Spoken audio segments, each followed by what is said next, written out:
is my pleasure to introduce you all to Jeremy Cohen. He received his bachelor's in science at Tulane University in cell and molecular biology, got his PhD from Tulane in cognitive neuroscience, did a postdoctoral fellowship at Stanford University in the Center for Interdisciplinary Brain Sciences Research in the Psychiatry Department at the School of Medicine. Dr. Cohen's research interests are on emotional processing and the neural systems that underlie emotional experiences. His research has focused on brain structure and function that relates to anxiety and depression in developmental populations, as well as psychosis in adults. His current research focuses on the interaction of dynamic functional brain networks and systems related to emotion regulation, attention, and health benefits of mindfulness meditation. Dr. Cohen's neuroscientific understanding of meditation is combined with and informed by nearly 20 years of personal meditation practice from numerous traditions. And so, without further ado, I hand over the presentation to Dr. Cohen. All right, thanks so much. All right. Thank you so much. Good morning. Definitely thank you to everyone for tuning in. A special thank you to Bob Schwartz for inviting me this morning, as well as Laura Redwine for helping to organize this presentation. And yeah, I think let's all take a good deep breath in and out, returning to the present moment so that we can explore this interesting topic, this timely topic on the neural mechanisms of mindfulness meditation. It's been expanding in the literature over the last 10 to 15 years. There's certainly been consistent health benefits as well. So what we'll do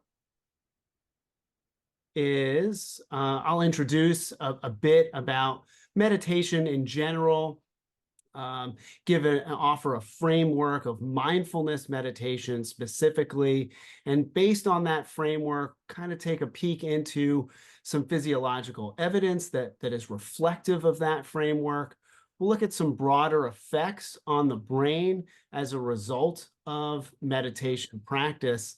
And then I'll zero in a little bit more on some of the work from my lab, which will focus us in on the default mode network and look at some supporting evidence from other labs. And then we'll do perhaps a rather quick rundown discussion on various health benefits, and we can maybe take a look at some future directions.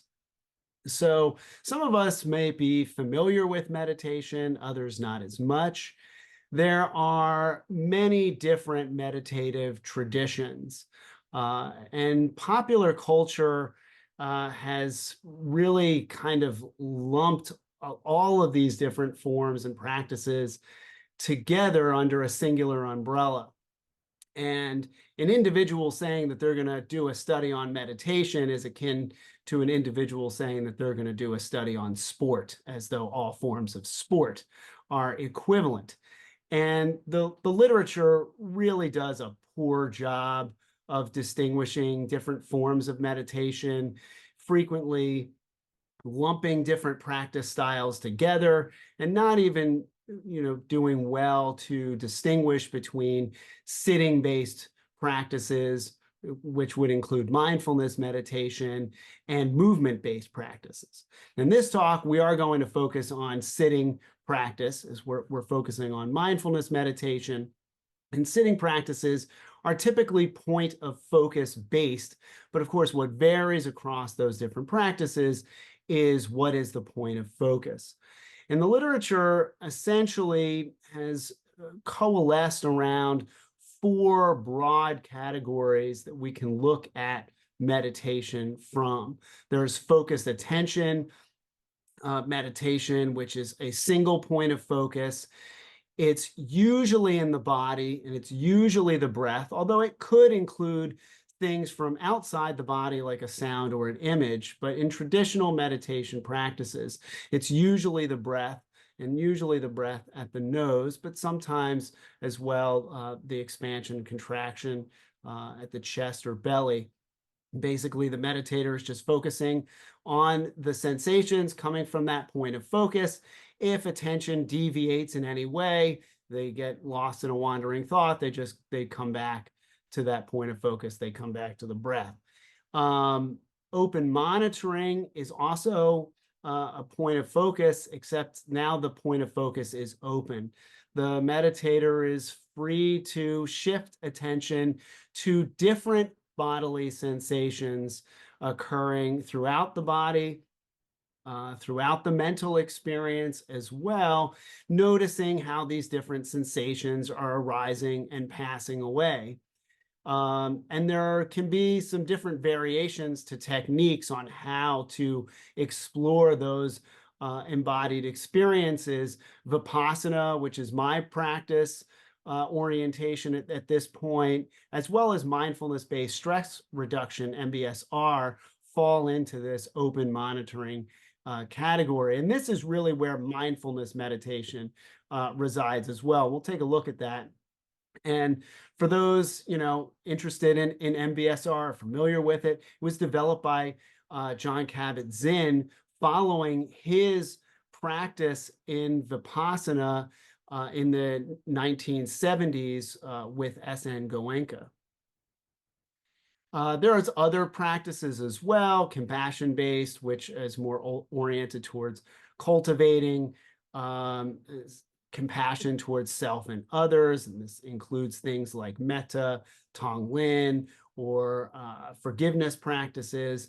And then there's mantra-based practices, which includes things like kirtan kriya and transcendental meditation, where an individual is focusing on a mantra word or sound to cultivate a sense of expanded consciousness. Although I'll offer the disclaimer that I know and have very little experience with mantra-based meditation practices. So again, our approach here is going to be focusing a bit more around this open monitoring type. And then as we continue to consider that's meditation, what is mindfulness? Well, we're all sitting right now, or standing in my case, but are we fully aware that we're sitting or standing? Are you aware of the contact points with the chair or your feet on the floor? Perhaps you maybe just adjusted your posture a bit, but why? Thich Nhat Hanh says that when we're not aware of our neutral sensations, those that are neither pleasant nor unpleasant, they often can become unpleasant. And then you or I shift our posture to try to make that discomfort go away. We're reacting to that discomfort. We're trying to control it in some way by changing our posture. And this is your entire experience. This is my entire experience. It's derived from the body. It's derived from these sensations that are moment-to-moment signals that, of course, then become an information flowing river that gives us a window into this changing nature of our experience in any moment. And because a sensation can only be experienced in the moment, it's, these transient signals really can only be experienced right here and right now. And that's what mindfulness is. It's paying full attention to these sensations in the present moment and bringing us back to the embodied experience. Now, that term mindfulness meditation has been tossed around. It gets tossed around in the literature. It's tossed around in popular culture as well, again, as encompassing this large umbrella of different practices, but it's actually a very specific uh, Buddha teaching on the four foundations of mindfulness as a very specific and strategic, pragmatic, and scientific approach to observing our embodied perceptual experiences. And it proceeds as a practice of remaining mindful that is fully aware on a moment-to-moment basis of the arising and passing nature of the body, the sensations of the body, the positions of the body, the fact that I'm standing up or that I'm sitting down or I'm lying down, or actions of the body and the various parts of the body, as well as feeling tone, this pleasant, unpleasant, or neutral nature of our sensory experiences or mental experiences that I referenced before. And then, of course, mental states themselves, which are also arising and passing. This includes thoughts, beliefs, images, but also other affective states like joy, anger, frustration, boredom. All of those would fall into this category of different mental states. And then objects of mind, or all of the percepts that are contributing to those mental states. And all of these experiences are indeed constantly changing.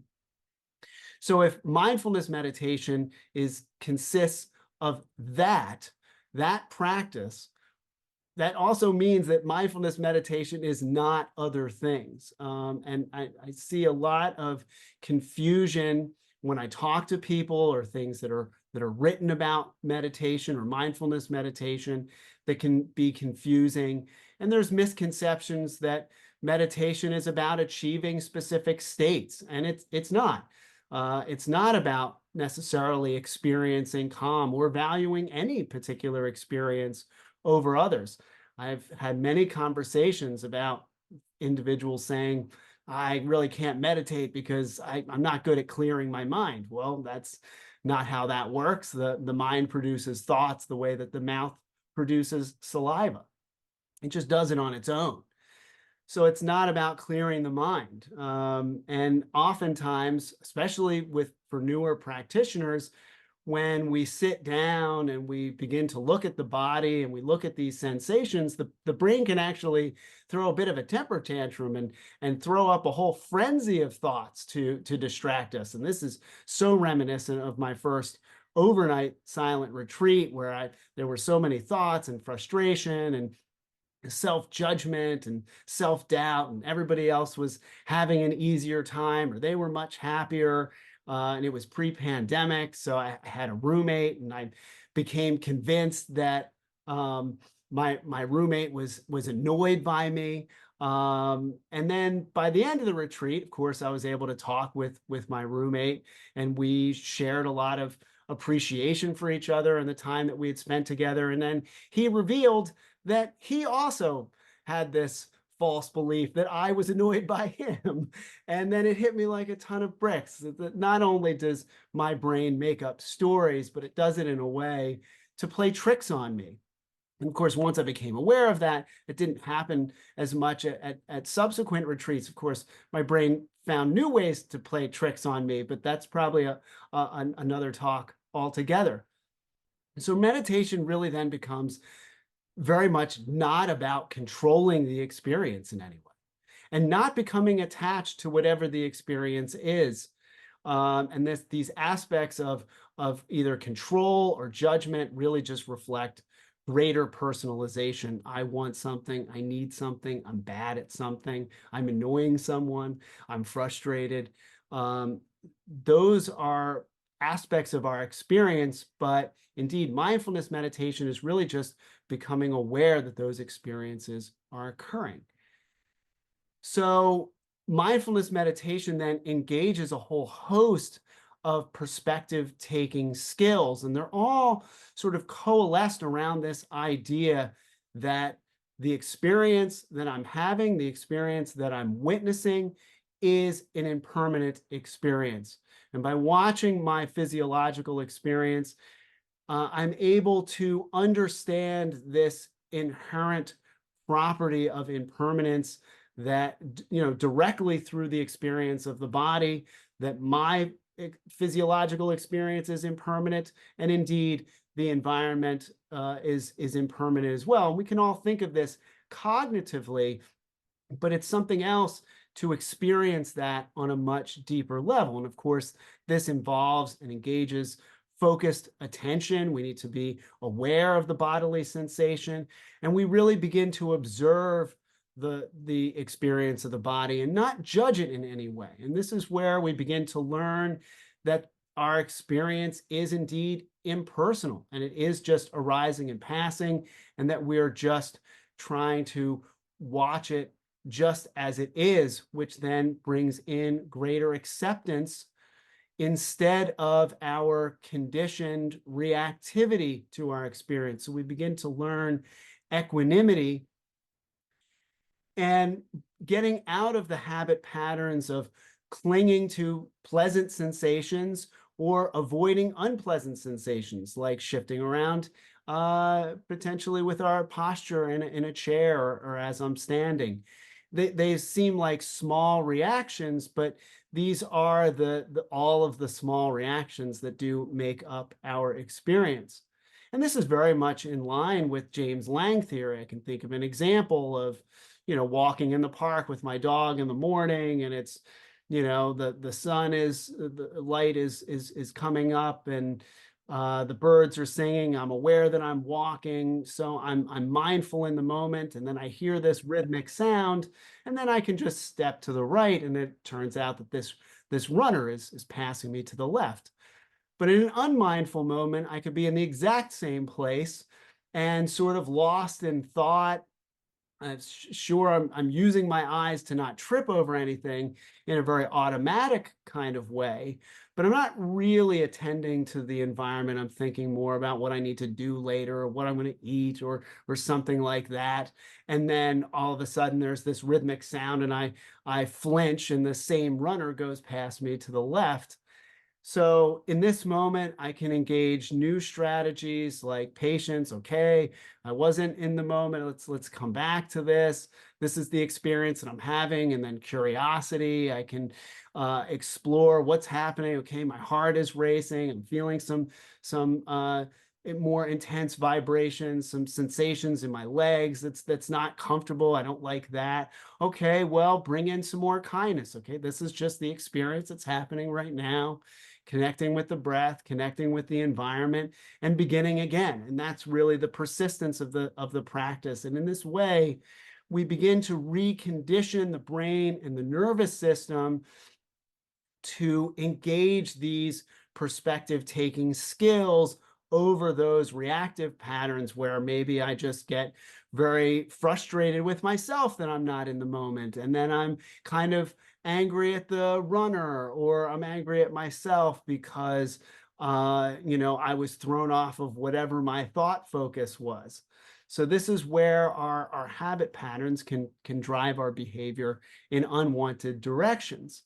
So I've referenced this notion of arising and passing. So then, is there physiological relationship with, or evidence of arising and passing? Of course, as a neuroscientist, I'm gonna look to the nervous system, and I can think no further than an action potential, which has a rising phase and a peak point that lives for a very short period of time, and then a falling phase. But a single action potential does not make up my entire perceptual experience. So what about many action potentials? And this kind of looks like arising and passing and arising and passing. Of course, just the action potentials don't make up my experience either. There needs to be the communication between neurons. And when I look at synapses, I see arising and passing here too. The arising, opening of calcium channels, the influx of calcium, the release of neurotransmitter, the binding of neurotransmitter to a postsynaptic neuron, postsynaptic potentials. All of these look like the arising of these different physiological events. And then, of course, they have their own, they stay around for some period of time, but eventually calcium channels close, the influx ends, the release stops. There's mechanisms to clear the neurotransmitter, binding ceases, and the postsynaptic potential stops. So all the way through our physiological experience, and not just in the nervous system, of course, throughout the entire body, we have these physiological mechanisms that are happening. They're occurring for some period of time. They pass away, and they shift to another state. And there is indeed this permanent nature that is pervading our physiological experience. Of course, that also raises an interesting question. If we look at this from the point of view of sensations, which sensation is the self identity? And this becomes an interesting question that we'll consider as we move along. So as an individual gains practice in meditating and these different perspective skills, what changes are actually occurring in the brain?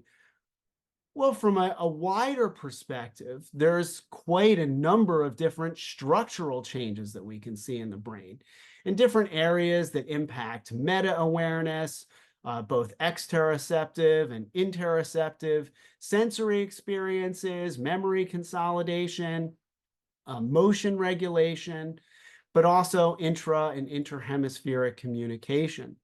And there's an extensive literature out there that reviews, some of the effects of meditation. Of course, we don't have time for all of that here, so I'm just recounting, I think, some fun snapshots that are interesting about the brain changes that we see. And here's another interesting study that actually shows a shift in structural connectivity, the actual shifting of white matter patterns from the right insula away from the precuneus area, which is involved in a host of different different functions rather, with regards to environmental perception, but also memory incorporation, as well, autobiographical information. It's a part of the default mode network, which we'll talk about more, but we actually lose this right insula to left precuneus connection and actually increase right insula to left insula. And this is after just 5 months of training. And that training period included only about 12 hours of guided meditation practice and only 10 sessions. So it doesn't take that long and that much practice to begin to have significant impacts on the structure of the brain. And it's really interesting about the left insula is that it is a parasympathetic autonomic regulatory region. So that'll be really interesting as we, hold that in mind as we kind of think about some of the health effects that we see from meditation practice as well. And speaking of structural brain changes, is anybody here aging? I'm aging. I think we're all aging moment to moment. It turns out that meditators and meditation offers a neuroprotective effect. There's an algorithmic approach to assessing the age of the brain in comparison to an individual's chronological age, called brain age. And what they found was that meditators have, on average, 7.5 years younger brains compared to their chronological age. And even more interesting is that the biggest gains in brain age actually occur after the age of 50. So this is a really exciting, and potentially neuroprotective effect of meditation practice. And if you're not sold on the brain age metric, there was a study that was done in mild cognitive impairment, and the brain age metric was 90% accurate in predicting who amongst that sample would go on to develop Alzheimer's disease. So this is a robust assessment. So really exciting, brain anatomical changes that we see from meditation practice.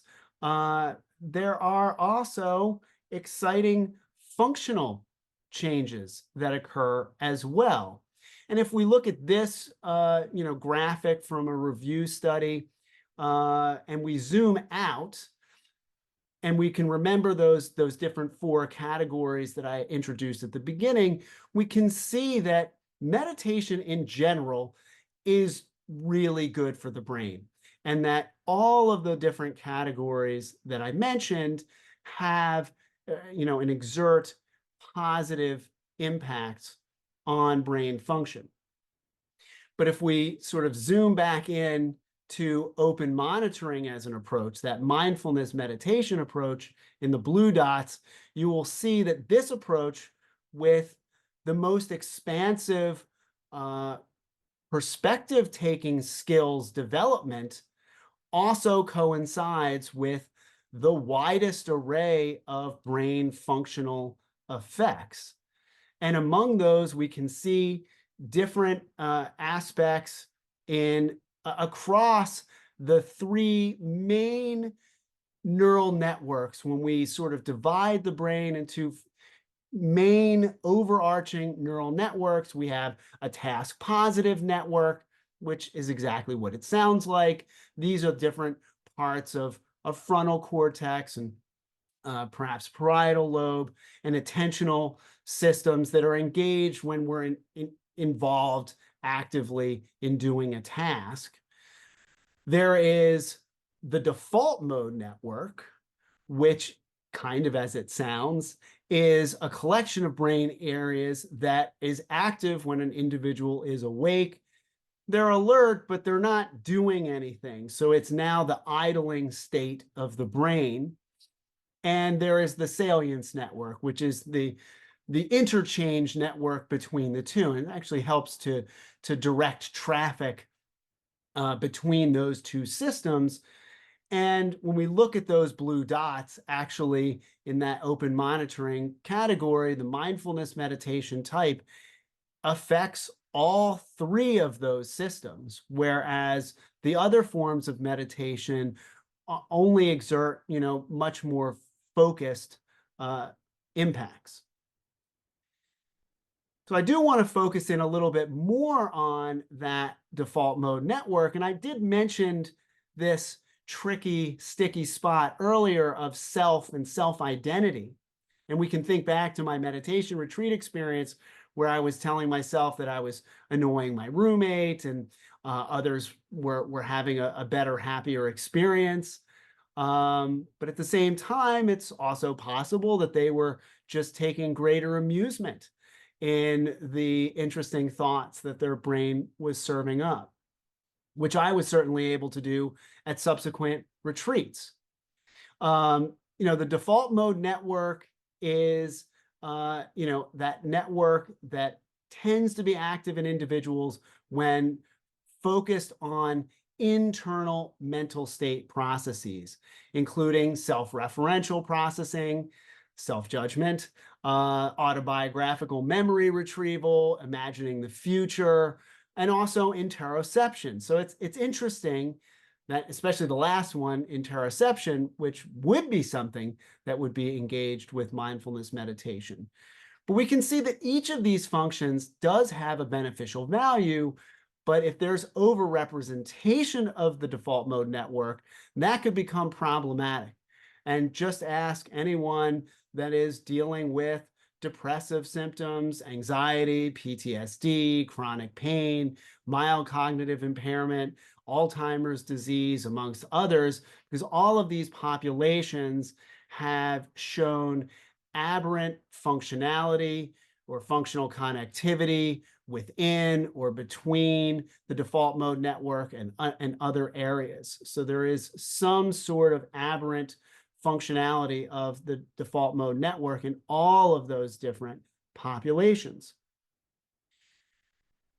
The literature around the default mode network is exhaustive, and again, not the purpose of this talk, but it is interesting because this is an area that I've spent a little bit of time working with in my own lab.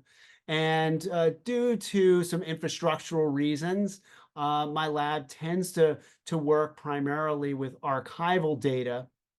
And one of those data sets is a publicly available data sample from the NKI Rockland sample. So this is the NKI Institute, a psychiatric health institute as part of the state of New York.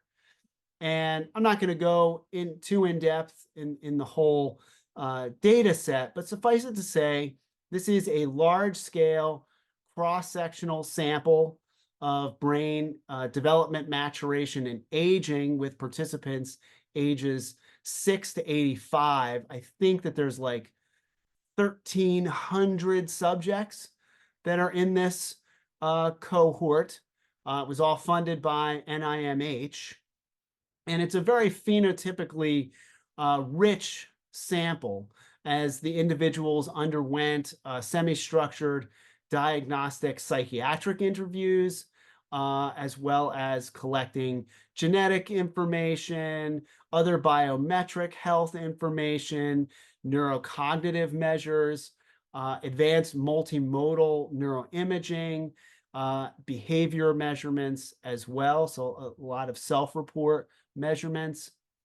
And of particular interest in this sample, there's a subsample of about 125, 130 subjects that also did a real-time fMRI neurofeedback task, in which those participants were instructed, amongst other things, to down-regulate their default mode network on command. And they did this in 30, 60, and 90-second periods.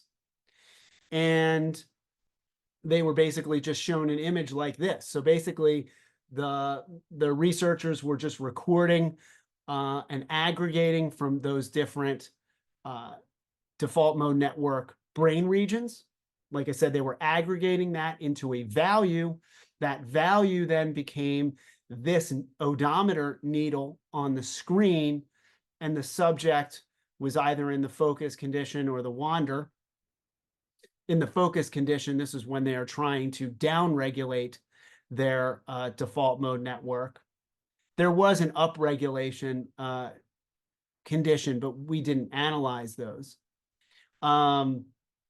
And basically, based on the aggregate of blood flow activity in those regions of interest of the default mode network, that came out as a needle point on the screen for the participant to respond to change their strategies or what have you, to try to alter their brain function.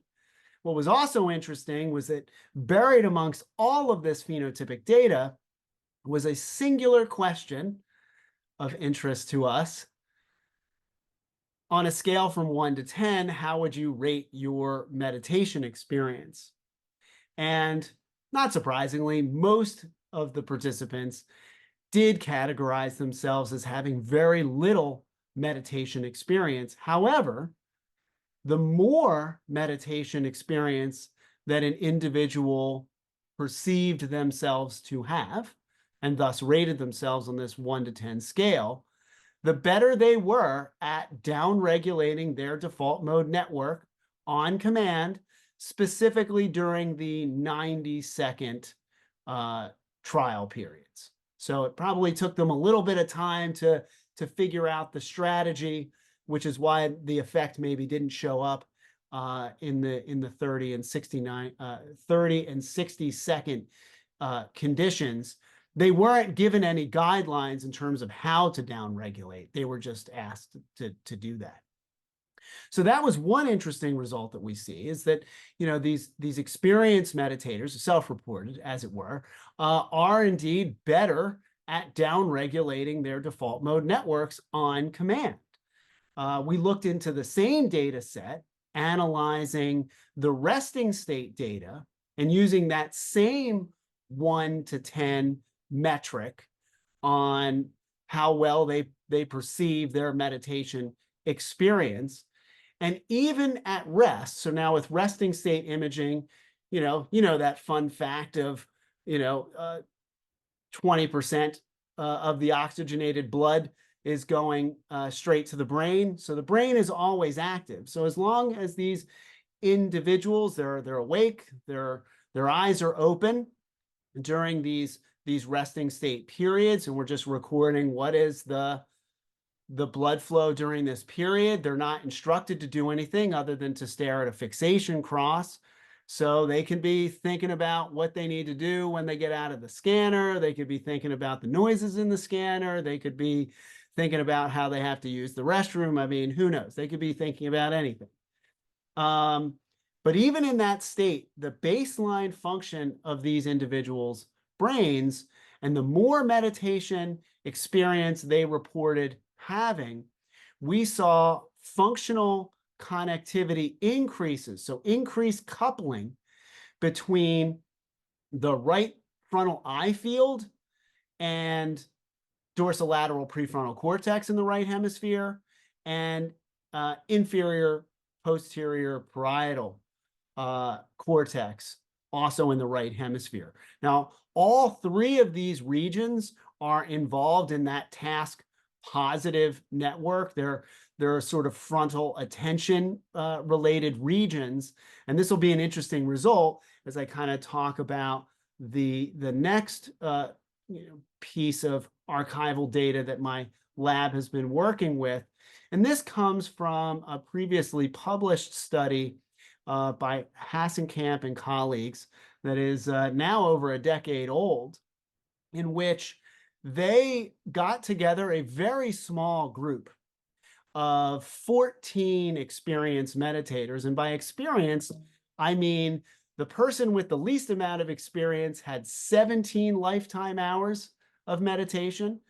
The most experienced person did have over 3,000 hours. So it was a pretty wide range, just under half. So 6 of the participants had more than 1,000 hours of experience, and the other 8 were under 1,000 hours of experience.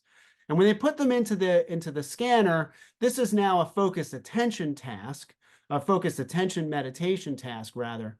So they had them in the scanner. I think this was for 20 minutes. And they basically said, just follow your breath. Just focus on your breath. And when you are aware that your mind is wandering, press the button. And when they did that, they were able to create, as you can see here, different conditions in very small windows. So basically, the 3 seconds prior to the button press, they called mind wandering. In the 3 seconds around the button press, they called that awareness of mind wandering. 3 seconds later, they called that shifting attention. And then finally, 3 seconds after that, they determined that the subjects had now shifted their attention fully back to the breath, and they were back on task.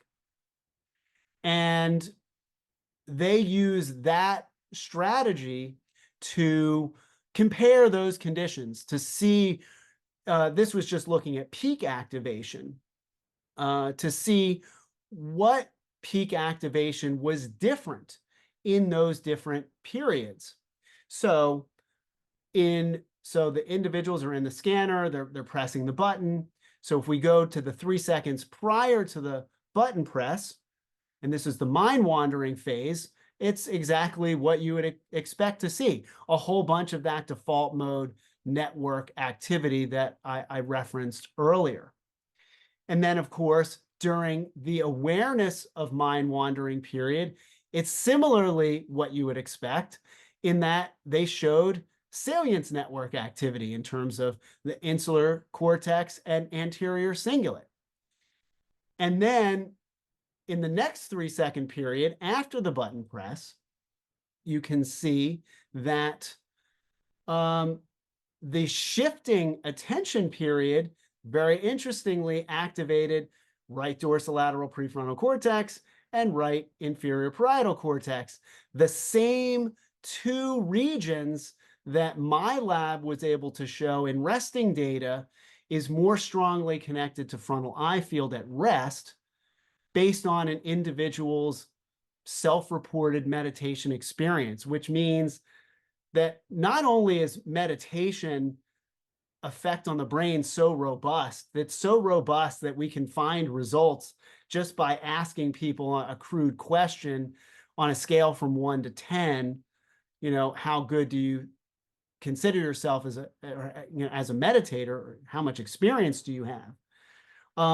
But it's also reproducible. So we're seeing, even at baseline in the data that I showed from resting data, something that looks akin to individuals having sort of a higher, network engagement to activate this attentional shift, this intentional shifting, meaning that maybe those individuals who are having more meditation experience are raising their baseline to shift their attention back on task. Uh, Jeremy, yeah. you froze for a couple seconds, or maybe we Oh, did. Somebody froze. okay. Okay. Where did you lose me? I guess my internet has gone unstable. What was the last thing you heard? I think it was the dorsal, yeah, when you were talking about your lab being very similar to the Okay. findings looking at Okay. executive function. Yeah. Okay. Yeah. Thanks for letting me know. So yeah, let me repeat that part. So in the shifting attention phase in the Hassenkamp data, they found the dorsolateral prefrontal cortex activity and inferior parietal in the right hemisphere. And what I was saying was that this very much mirrored the functional connectivity result that we saw in the resting state data from NKI that was just around an individual's self-report of their meditation experience. And that indeed seems like a pretty crude measure, and it's already fairly robust that we're able to show functional connectivity that is associated with that self-report measure of meditation experience.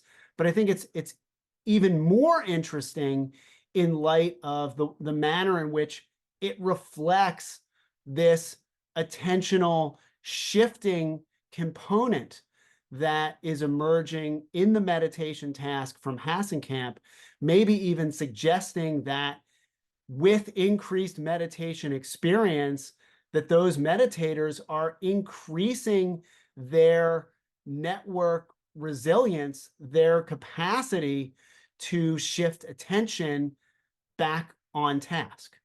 That would then be generalizable across the tasks that they're doing, and not necessarily just to a singular task that we might see with other forms of cognitive training. They do also show dorsolateral prefrontal cortex, during the sustained awareness phase as well. Excuse me. And then what my lab is really working on with this data now is a more functional connectivity approach. So investigating these different condition periods to see how they are different from each other from a network perspective, as opposed to just peak activations. And then also looking at the functional connectivity as it relates to self-reported stress severity symptoms and their lifetime hours of meditation experience, since we have that. And what was really interesting in this data set, the more hours that an individual actually had, significantly lower stress symptoms measured by the Calgary Severity of Stress inventory. So we're really interested in how that data shakes out. And kind of looking at some of the broader literature, again, in some of this interaction between the salience network and the default mode network. This is kind of an involved study. I'm just going to kind of boil it down really quickly. They had experienced meditators, they had non-meditating controls, and they had a bunch of different conditions. They had an active task condition, which was sort of a word perception task. They had an eyes open rest period, they had an eyes closed rest period, and they had brief meditation periods. And I think if we really just kind of focus in on this figure to the left, where they separate out the different groups and the different tasks, what we can really see is a level of synchrony between parts of the salience network and parts of the the default mode network in the meditators that is not replicated in the non-meditators. So what we see is that during the meditation task, they are very much down-regulating both the anterior cingulate and the precuneus. And again, in terms of some of the sensory integrative aspects that the precuneus is involved in, it's much more in environmental stimuli. And because meditation is more about observing the inner experience, there's this downregulation of both of those regions. And you can see it's so robust that it's a global effect for the meditators compared to the controls, regardless of task, that downregulation is occurring across the entire study for the meditators compared to the controls. But what's more interesting is that during the active task, and because I said that the precuneus is involved in this, processing of sensory information, potentially for cue reactivity, there's this mutual upregulation of activation in both the anterior cingulate and precuneus. So now there's a bridge between the salience network and part of the default mode network as it pertains to the task that the individual is doing. And the meditators are engaging that network in that way. Non-meditators are not. And that lack of engagement in the non-meditators maybe says that there is some lack of resiliency that's coming in terms of the interaction of these networks. Because again, the precuneus, while it's involved in some of that sensory integration, it's also involved in episodic memory retrieval and effective responses to pain and autobiographical information. So it's possible that the non-meditating controls may be more susceptible to this network being hijacked in a negative way, which again would be reflective of things that we see in anxiety or depression, etc., where repetitive thoughts begin to gain greater salience. And just to kind of sum this all up, between some of the data from my lab, some of the work from Hassenkamp, that study that you just saw, and there's actually this study as well that worked on this with meditation and mindfulness meditation specifically. And there is this unique bridge that begins to form between the salience network and that dorsal precuneus area, so areas that are integrating sensory information for its cue oriented value, and then passing that information along to task positive network regions. So basically, meditators, mindfulness meditators, become strengthened in this muscle to engage more intensely with the task, to stay on task, and also get back to the task if a distraction arises. So this is a bunch of fun stuff with regards to the brain. But of course, we need to run through some of the obligatory health benefits. And of course, as you may be familiar, there are many different benefits. And this isn't even necessarily all of them. And I'll try to run through this quickly because I do want to give us some time for some questions here at the end. We were just talking about, meditation, improving this ability to stay on task and shift back to task with any sort of distraction. So you can see on the left, this is a study with meditators with more than 3 years of experience. This is just a Stroop word color task. They make fewer mistakes overall, and they make particularly fewer mistakes on incongruent trials when the color and word are mismatched. So on the harder trials, they make even less mistakes. So they're staying engaged.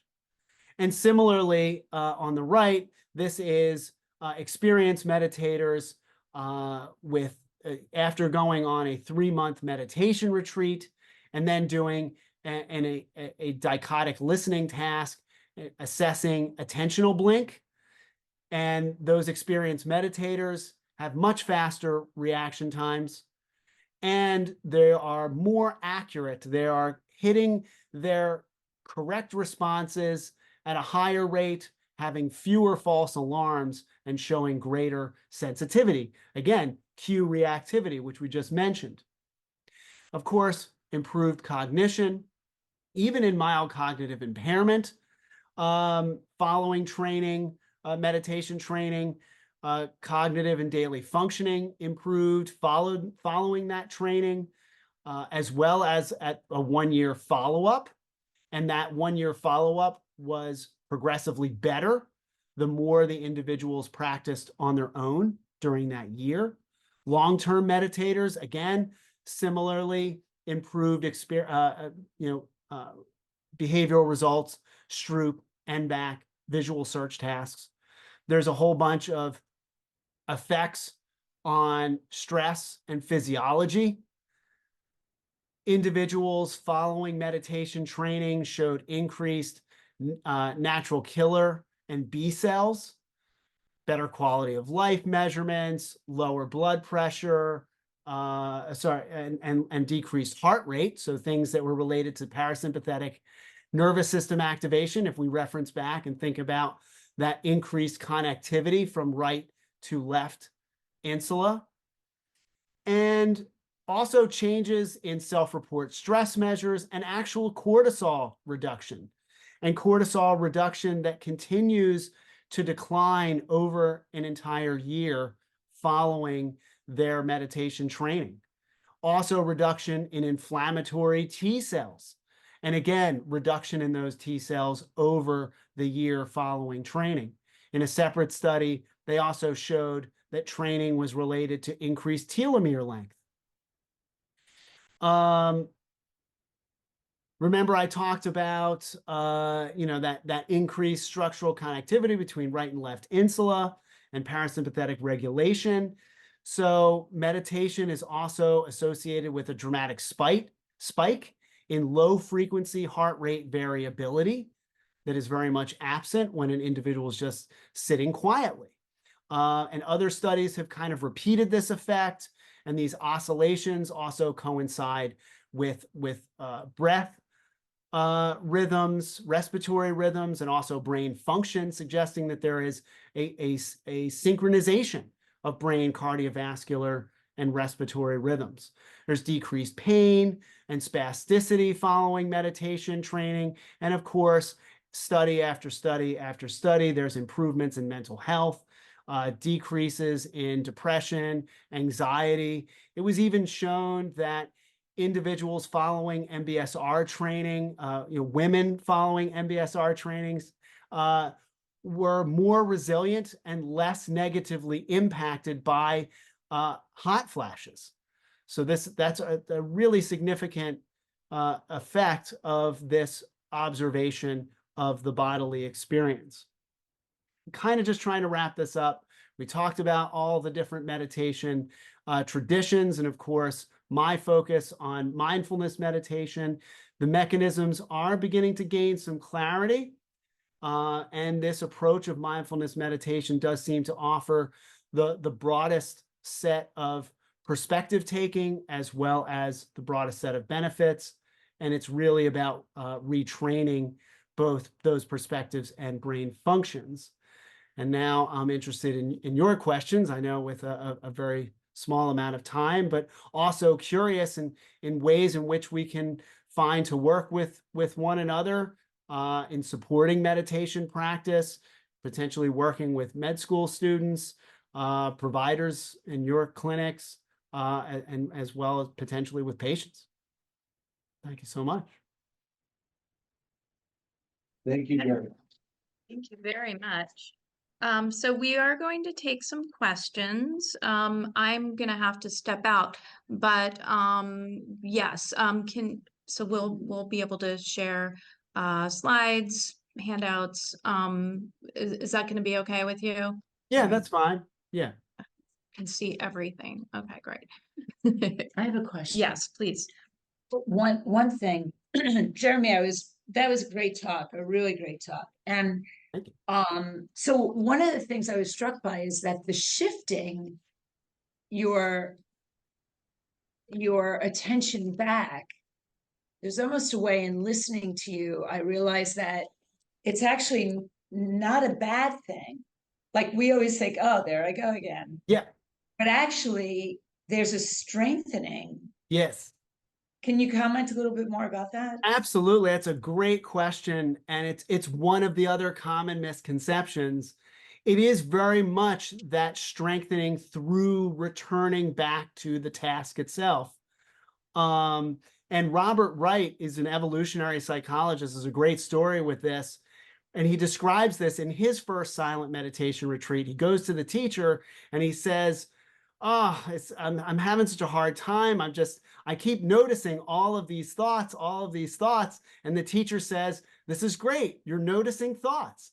And that's the practice. I mean, that's the thing that we can get so misconstrued with meditation and the types of experience that are associated with it, and calmness and, a quiet mind and those sorts of things. And that does come with time, and those experiences happen.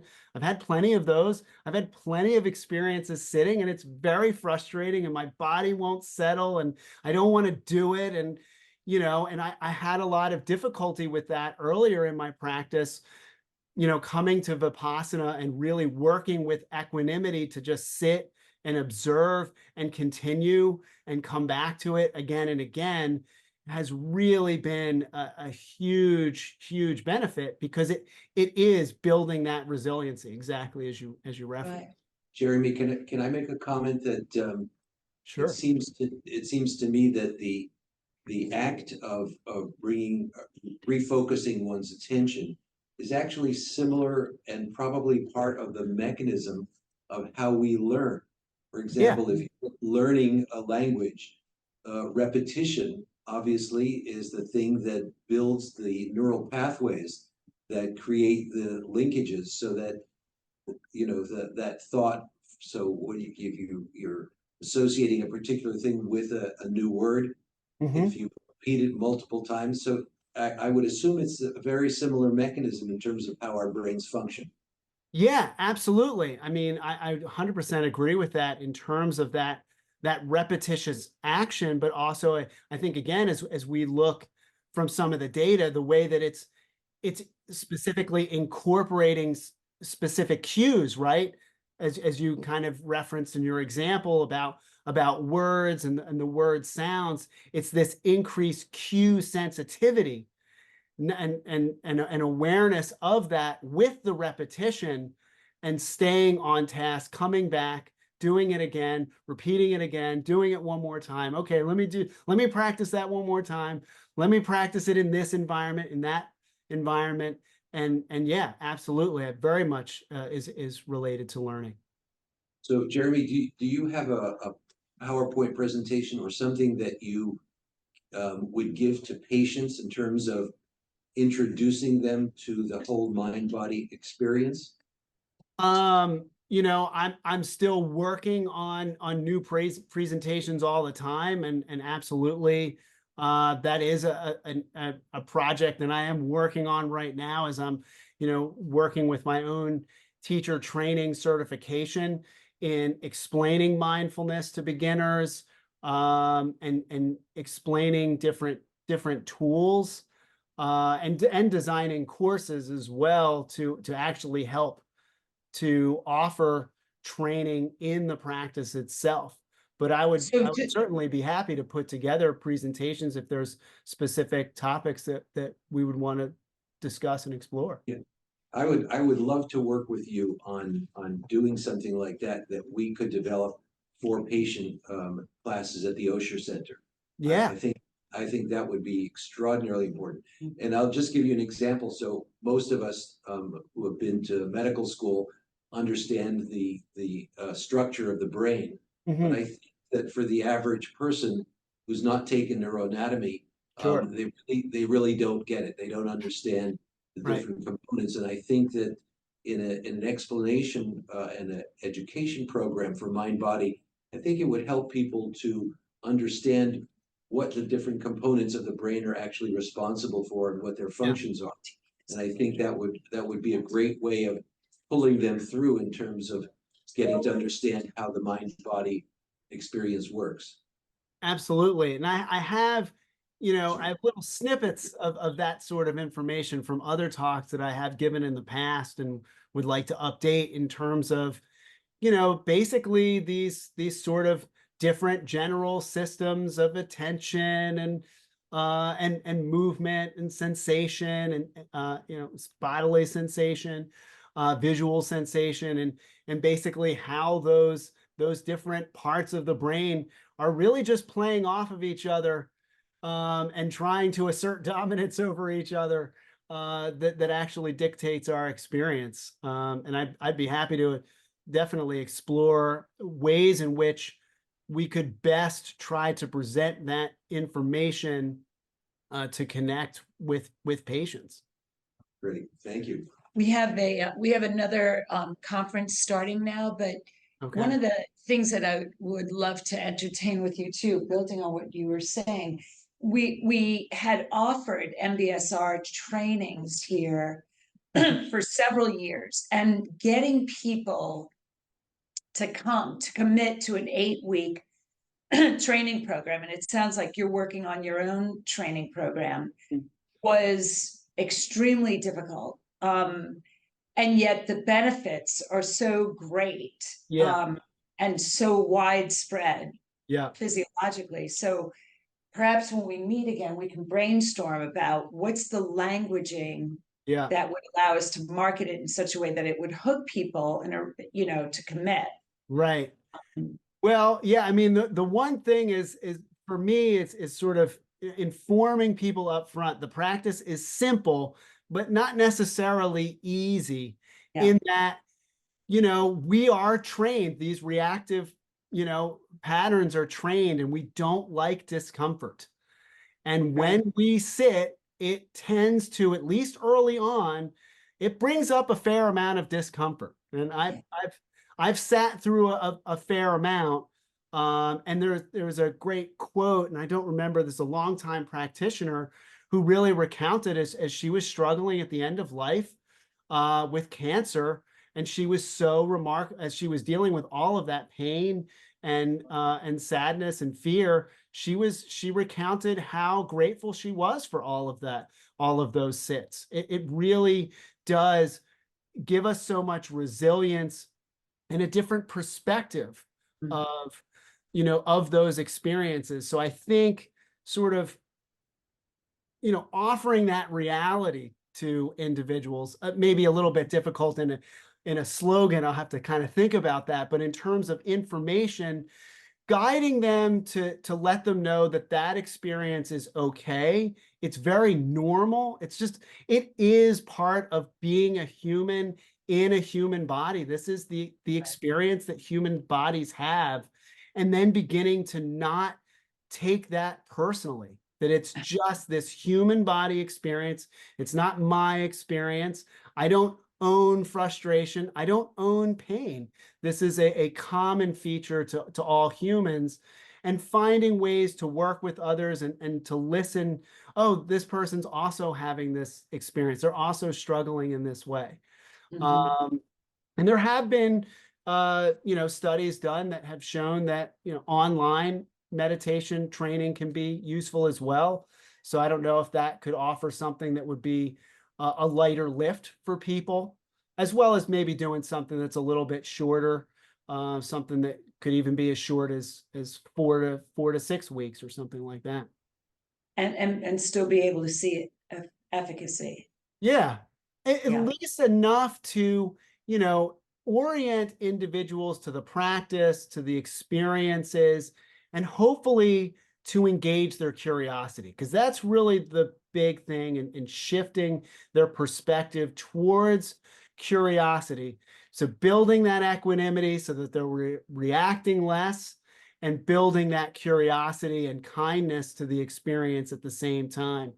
And if we keep repeating that, coming back to Bob's point, and really repeating that, I repeat that in teaching to really emphasize, yeah, this is the thing, this is the thing. And it's just sort of building up that persistence to keep working with it. Great. Great. Thank you, Jeremy. We will definitely stay in touch. Absolutely. Happy Very to come much back and meet again and talk anytime. Absolutely. Thank you. Thank you all. Have a great day. Bye-bye. That was great. Yeah. Was it